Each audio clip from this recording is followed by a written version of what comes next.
Hi, everybody. I'm going to talk a little bit about writing an effective narrative introduction.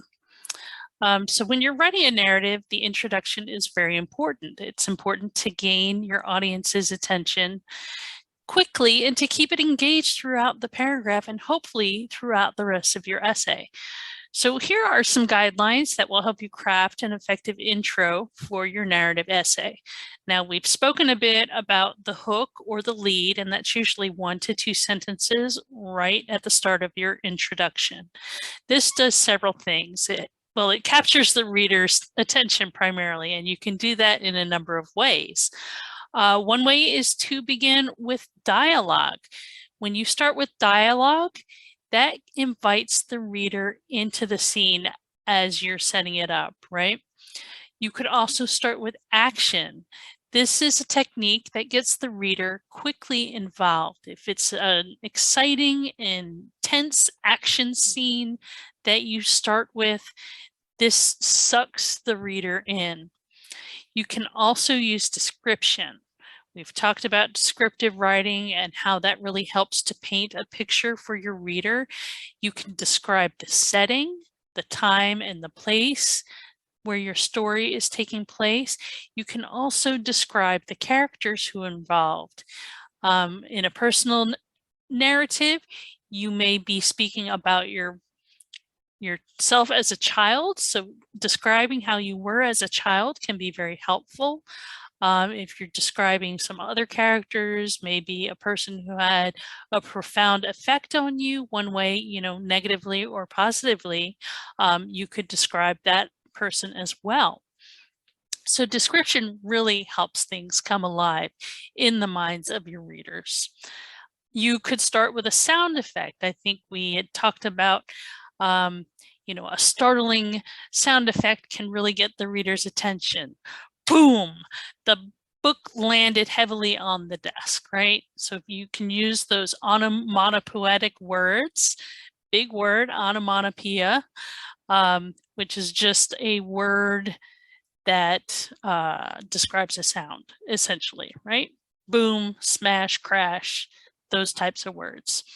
You may also want to begin with a rhetorical question. Often using a question is a way to enter into the introduction. And a rhetorical question is one that we're really not looking for the answer, but it gets the reader to think and consider a certain point of view. So the hook or the lead, usually 1 to 2 sentences, right? Then we have the development of the paragraph, and that can be 4 or more sentences. I spoke about this kind of in my paragraph presentation. So within the introductory paragraph for a narrative, you're going to have the development. So here is where you're going to explain or narrow the idea that you presented in your hook. You may provide some background information, and this is where you're really going to get into the description of your characters, your setting, and lead into that main problem or that main conflict that you are discussing in this narrative. And then lastly, we have the thesis statement, which is usually 1 to 2 sentences, typically toward the end of your introductory paragraph. And this is where you would explain that main problem or the main conflict that is the basis of your personal narrative. And this thesis statement can also act as a transition into the first body paragraph if you're able to craft it well. There are some things that you should avoid in your introduction as a rule. Don't begin with obvious statements. Cannot stress that enough. It does nothing for your reader. It does nothing to hook them in, right? You also want to avoid stating that you're getting ready to write an essay about something. We call that announcing. So don't write something in this essay, I'm going to blank. That's a huge no-no in this kind of writing, okay? You can get away with it in some types of academic writing, but typically we try to avoid announcing that you're getting ready to write it. Just go ahead and write it. You don't need to announce it. Another thing to avoid is to never apologize for what you may not know. You don't want to be apologetic. It's okay, right? Also, you should avoid needless repetition of information. If it is not important information, there is no need to be repeating it. That just will put your reader to sleep as well. You should also eliminate cliches and worn expressions, and avoid overly long or overly short introductions. If you have an introduction that is 1.5 pages to 2 pages, something's wrong.